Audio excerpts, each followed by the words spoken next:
Please welcome back Suzanne P. Clark, President and CEO of the U.S. Chamber of Commerce.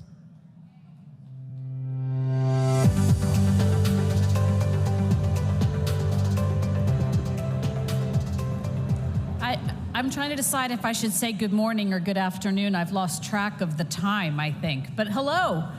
Thank you so much, everyone, for being here today. It is a historic day for the United States and for the U.S. Chamber of Commerce. As you know, we are celebrating the 60th anniversary of U.S.-Kenya diplomatic relations and marking the first state visit by an African president since 2008. I think we can all agree that 16 years is far too long, but we are hopeful that President Ruto's time in Washington will usher in a new era of regular state visits by African leaders.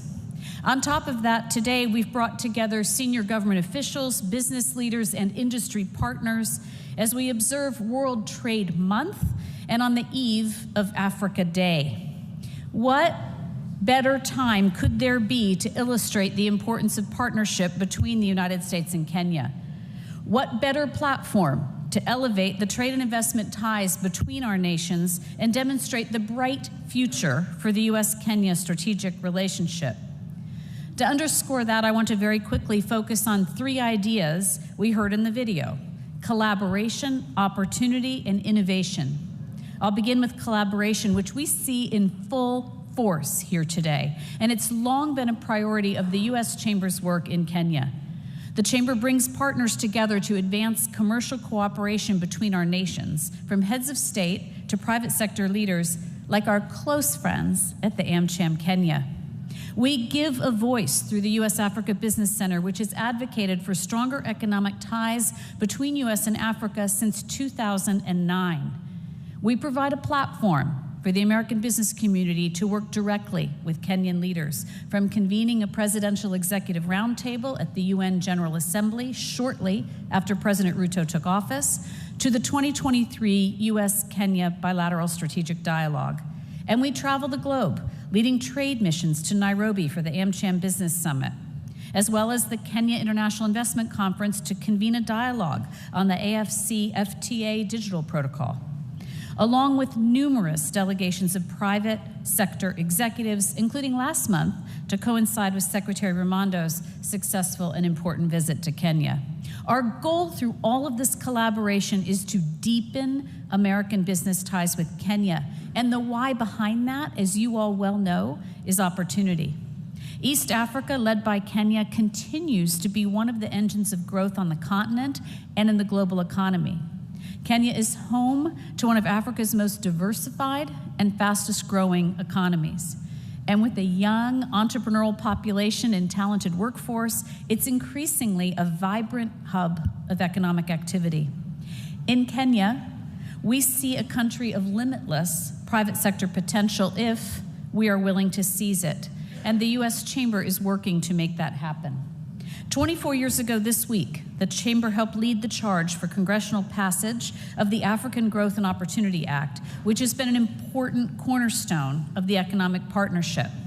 Like many champions in this room today, including Senator Chris Coons, who recently introduced a bill in the Senate to this effect, we support AGOA reauthorization. And in 2020, right here in this great hall, the Kenyan government announced its intention to negotiate a free trade agreement with the United States. We immediately launched a U.S.-Kenya trade working group to exchange ideas and seek common ground on trade priorities. And we continue to support the ambition of a robust trade and investment agreement. As we heard just moments ago from President Ruto, Kenya deeply understands that their future is tied to how they trade with countries around the world. And at the Chamber, we know that when the U.S. trades and invests with other countries, we're not only supporting jobs and creating opportunities here in the United States, we're deepening important strategic partnerships and advancing free enterprise around the world. Finally, I just want to touch quickly on innovation, because it is innovation that will shape our future and how the U.S. and Kenya will tackle shared challenges. Kenya is, of course, known for its Silicon Savannah. It's a reflection of the country's role as a hub for innovation and of the role U.S. companies like Google and IBM and Microsoft and others have played and will play in the business ecosystem there. To foster even greater innovation, the U.S. Chamber is pleased to announce here today a green tech business mission to Kenya, which we look forward to organizing in partnership with the U.S. government.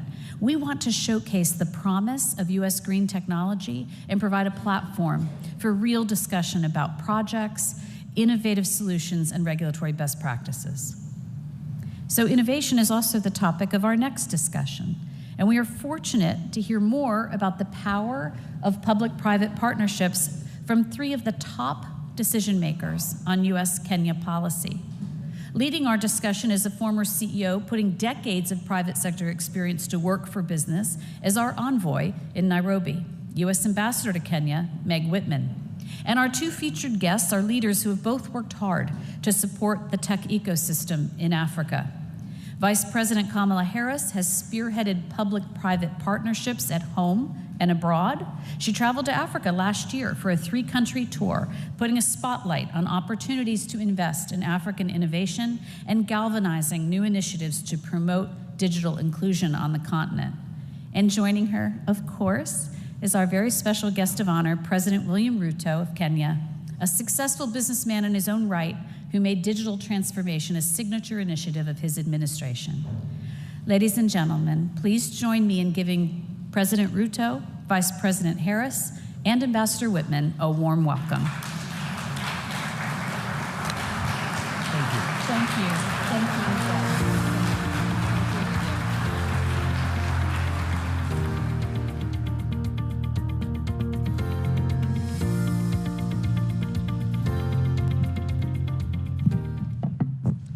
Well, good morning, almost good afternoon, and thank you both for joining us. It's really a privilege for the U.S. Chamber of Commerce and I think our audience.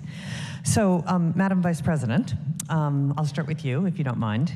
So, you have been a leader on Africa policy in the Biden-Harris administration, and you visited, Suzanne mentioned Ghana, Tanzania, and Zambia last year. We missed you in Kenya. I'll get there, I promise. I will get there. And you focus specifically on investing in innovation and investing in young people and investing in women. Yes. So why did you take that approach, and what are your lasting impressions from the trip? What did you learn that was particularly interesting? Well, thank you, Madam Ambassador. And Mr. President, it is good to be with you on this stage. I strongly believe that we are at a moment where we should revisit and upgrade and update the narrative of the relationship between the United States and the continent of Africa. When you think about the continent, the median age is 19 years old. 19. It is predicted that by 2050, 1 in 4 people occupying space on Mother Earth will be on the continent of Africa.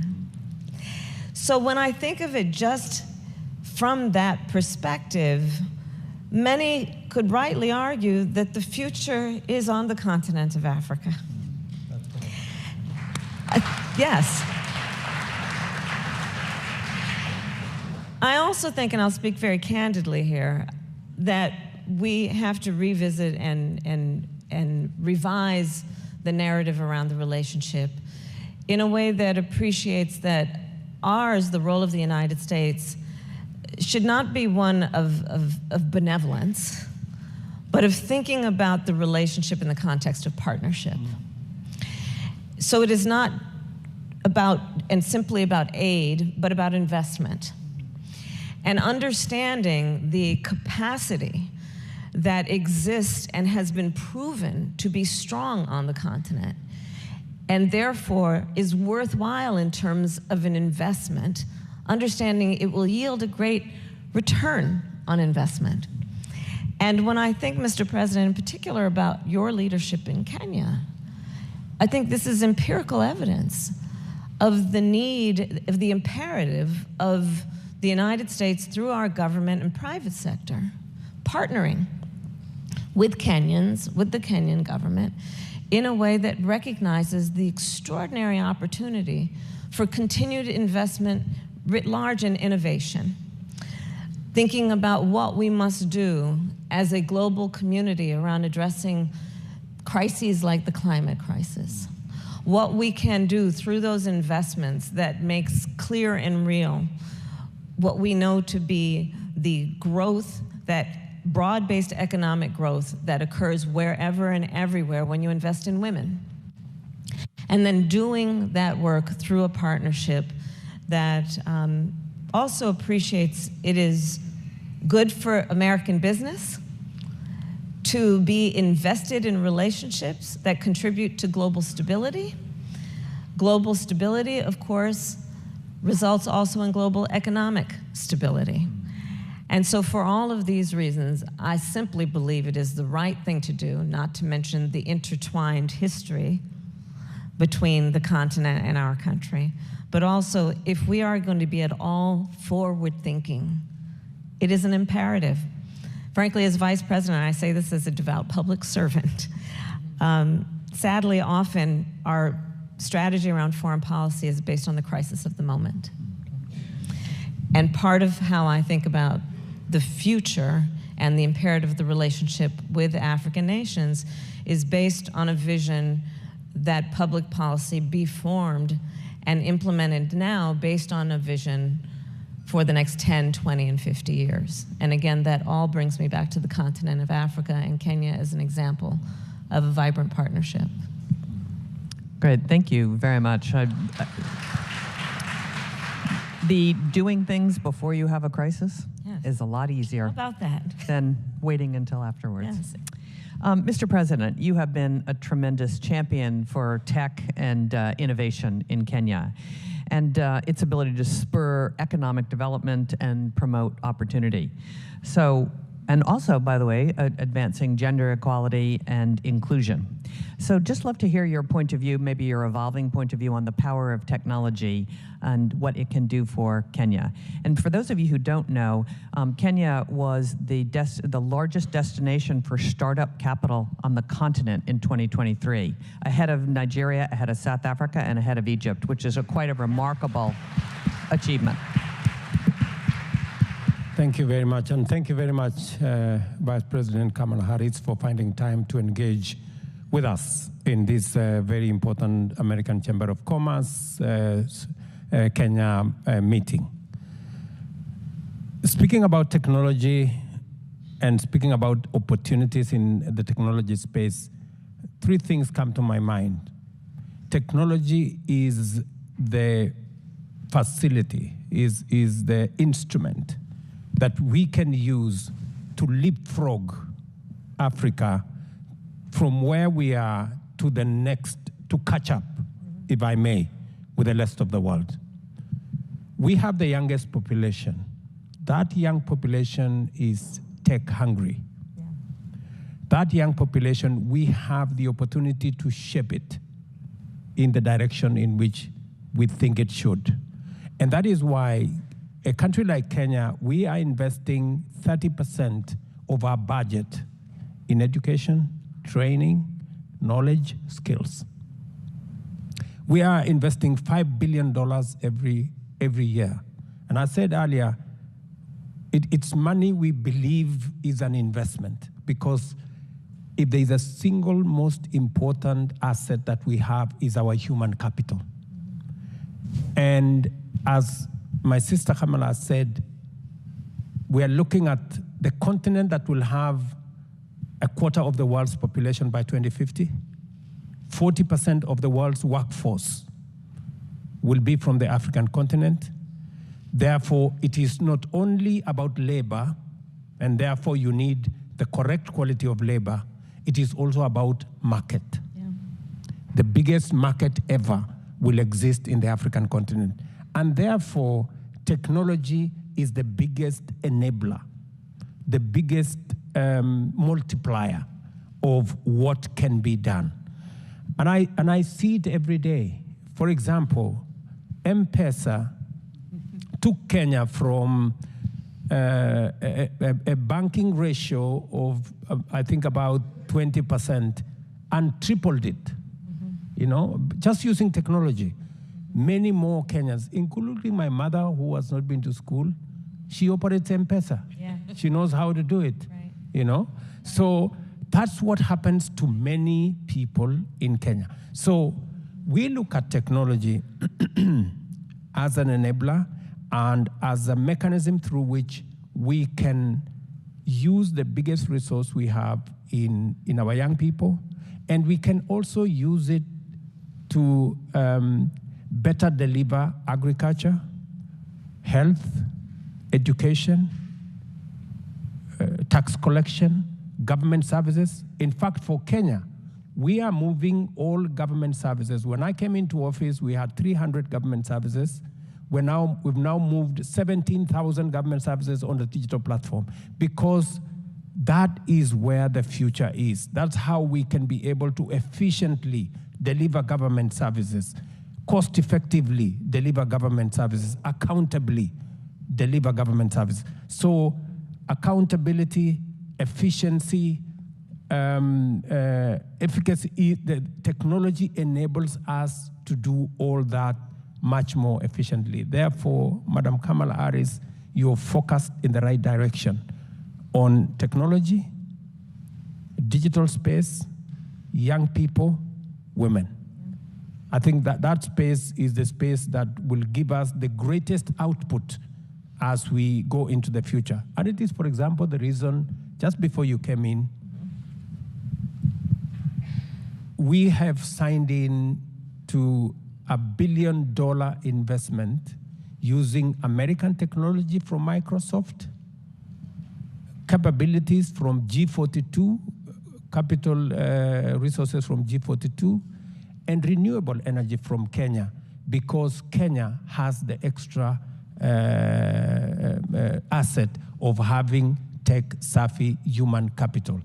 G42 will tell you, and Microsoft, and I'm sure they are in this meeting, Microsoft will tell you some of their best human capital come from Kenya. Yeah, that's right. That's right. That's right. Madam Vice President, you might be interested to know that Kenya is the home to the only semiconductor technology on the continent, and 70% of their engineers are women. Ah, So pretty remarkable. fantastic. So I know how hard you've been working on the Digital Inclusion Project, and I think today you're going to talk a little bit about the progress that Yes. you've made, and you know, building on the trip that you made to Africa. So maybe you can bring us up to speed on what you've accomplished and how you're feeling about the whole program. I will, but first I just must thank you, Meg Whitman, for taking up the position of being ambassador. I've known the ambassador for a long time, I say with a bit of bravado as a proud Californian, and your work and your groundbreaking work in technology is extraordinary, and this is just the perfect moment that you would step up and serve in this capacity, and I thank you for that. Thank you. Thank you. So digital inclusion was at the heart of the idea for this initiative that is focused on the continent. And I want to thank a few people who I know are here. Brad Smith is here. Michael Meback is here. It was companies like Microsoft, MasterCard, foundations. Melinda French Gates was one of the earliest to contribute as much as $10 million for the women in digital inclusion focused on women, the Ford Foundation. And so essentially, this is how it all happened, is a simplified version. I got on the phone and I called a bunch of people. And call them to say, I know that you have some interest based on the work that you've done before. Can we collaborate in a focused way that develops synergy around a public-private partnership? And the foundation for the work being digital inclusion, understanding that all business at this point is tech business. And any business, any economy that is going to grow, much less be sustainable between now and the future, must integrate and adapt and adopt technology. in an institutional way. And this includes, as you described, Mr. President, your mother. It includes that it must be the people, not just the governments and the corporations, that understand how the technology works. Another piece of the focus was something I've long believed, many of us do. If we are focused on strengthening economies, one of the smartest ways to do that is to invest in women. The reality is that when you improve the economic condition, of women, you improve the economic condition of families, communities, and all of society benefits. So a lot of the work then, in terms of the initial design, was to think of it that way. It was also to layer upon the initiative, what are the current crises that we must address in a way that we see opportunity for economic growth, the climate crisis being an obvious one. The climate crisis having a direct impact on agricultural economies. And knowing then that we are developing the most extraordinary smart technology to help farmers. And when they have access to technology, when they are able to get online, the services that are available will help them with crop management, will help them determine what crop they should plant this season based on satellite technology, which can predict the weather for that period of time, so they are not bound by tradition.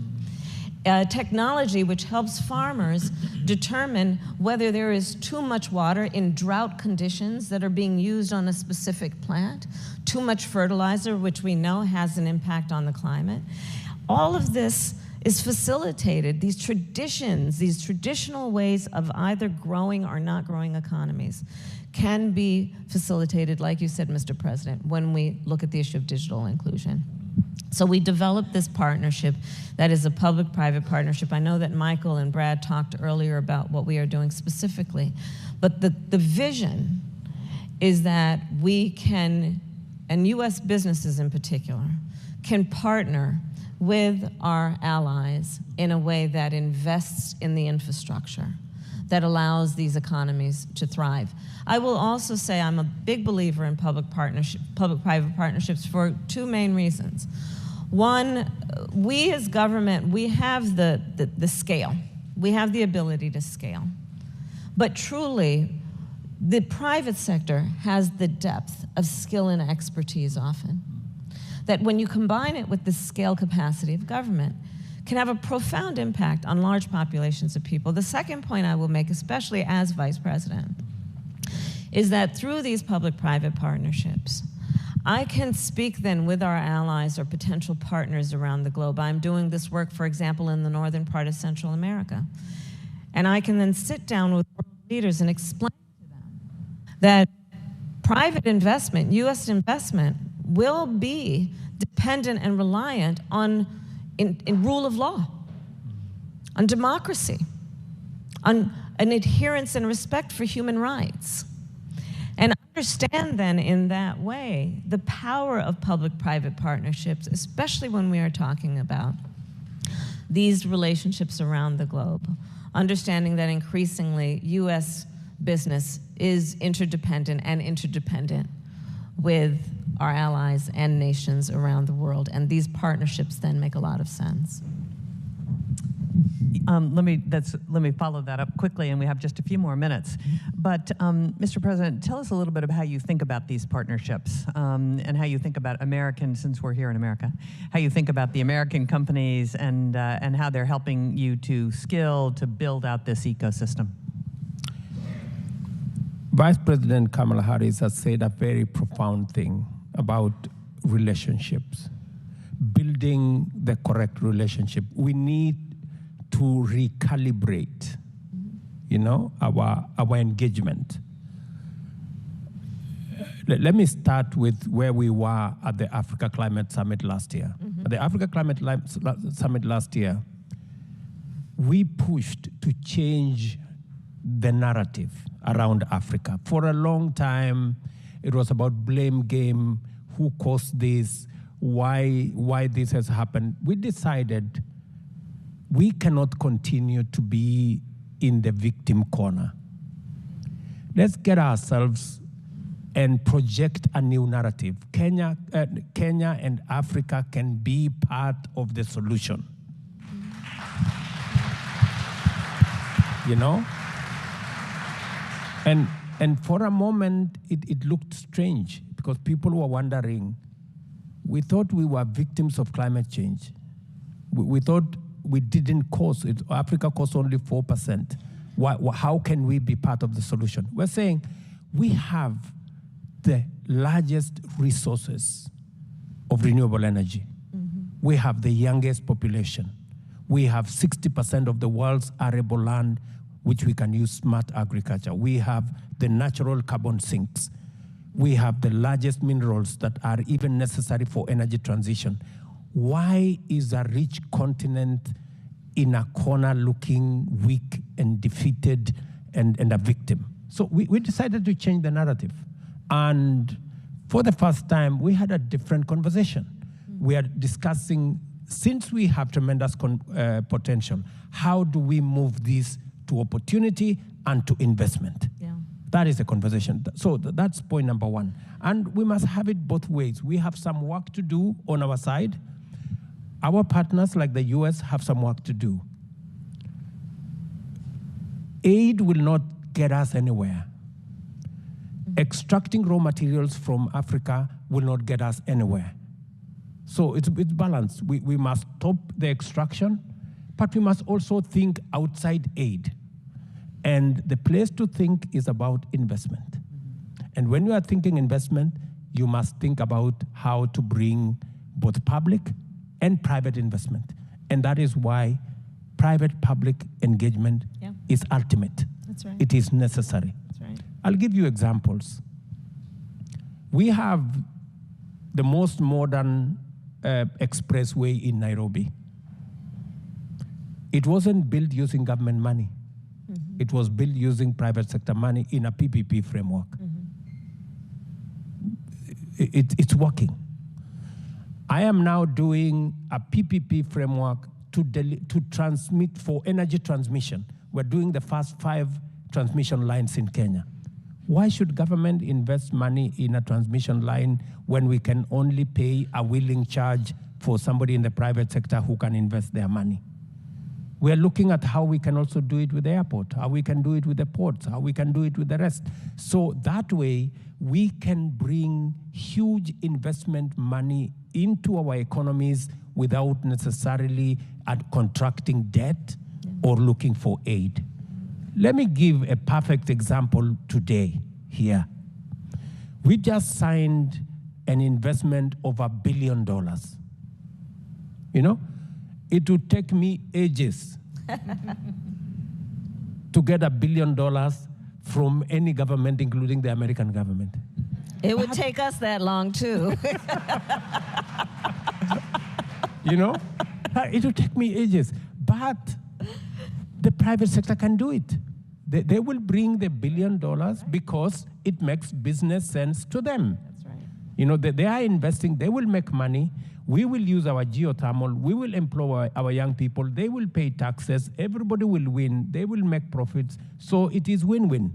So we must also, as governments, as Africa, we must make ourselves investment ready. Mm-hmm. So that by eliminating barriers, eliminating roadblocks, making it easy for those who want to invest in our corner to do so. And that is why, one more thing, that is why we are having an engagement to make sure that Africa is not unfairly profiled as a risky continent, and thereby making investors, you know?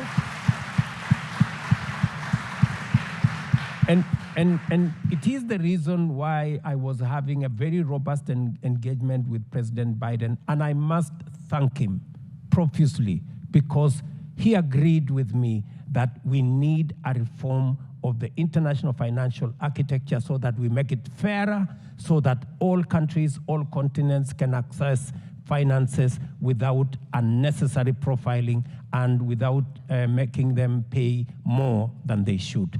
So, believe you me, I think we are having the right conversation. I think we are having the right conversation. And conversation around having a level playing field so that both public and especially the private sector can do what they do best, and government can facilitate and do what we can do best. Well, thank you very much. It is my responsibility. It's my responsibility to get Madam Vice President to her lunch that she is hosting. But I want to commend your leadership on this subject. Thank you for what you do for Africa. And if you want to just say one last word, we really, a round of applause for the Vice President. She's done a remarkable, remarkable job. Thank you. I will emphasize the point that President Ruto made. The capacity that we have in public-private partnership is being illustrated around our focus on the continent of Africa. And let it be an example as we think about future-forward policy. That is where the future is. We in government don't have not only necessarily the depth of this skill, but we cannot pull together the billions of dollars, to your point, that we can do with these kinds of partnerships that will have exponential and immediate impact. And I'll just close with this.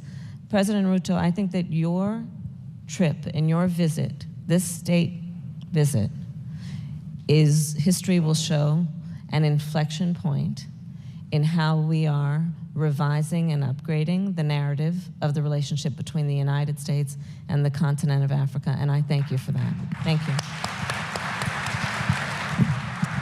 Thank you very much.